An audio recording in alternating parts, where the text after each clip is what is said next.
My next theme talks about actualizing a needs-based model. So if I were to look back over my career and education, right to day one of starting my Bachelor of Education program, I would identify one of my biggest pieces of growth to be changing my mindset and my language to person first when I'm talking about somebody's education or just anybody in general. My thinking prior to that, which could have been influenced by like the structure of my school and the people I surrounded myself with, wasn't shamed this way. And I'm kind of ashamed to say that. But growth happens as we move forward. Historically, planning for students who have intensive needs was looked at like, okay, what can we do about their disability? And this sort of dehumanized them and made them lesser than us. And now we're encouraged to look at them first as people and their disability second or third or 12th. It's not the thing that defines who they are. I cringe when I hear words like disabled or autistic. It should always be person first, that person with a disability, that person with autism. Actualizing a needs-based model is a document that was created by the Ministry of Education in Saskatchewan to foster change in the way we plan for children with intensive needs. Instead of looking at planning through the lens of medical or through their disability, we now look at it through the lens of need. What does this child need in order to be successful?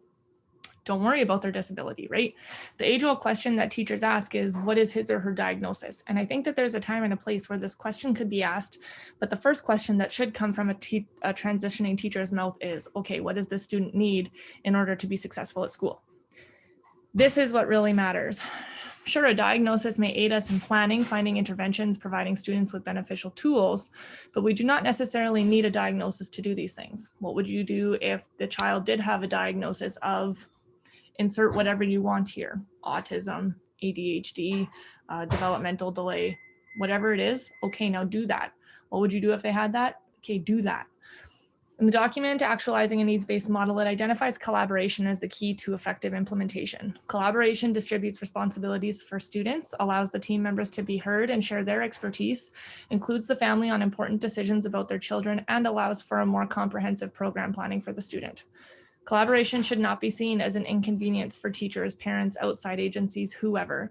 It should be seen as an opportunity. It is our duty.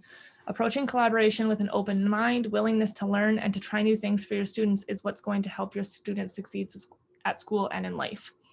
This is another document that all teachers should familiarize themselves with when they plan for students, and I'll plan to keep this in my back pocket for when I share information about the adaptive dimension with my colleagues this fall as well.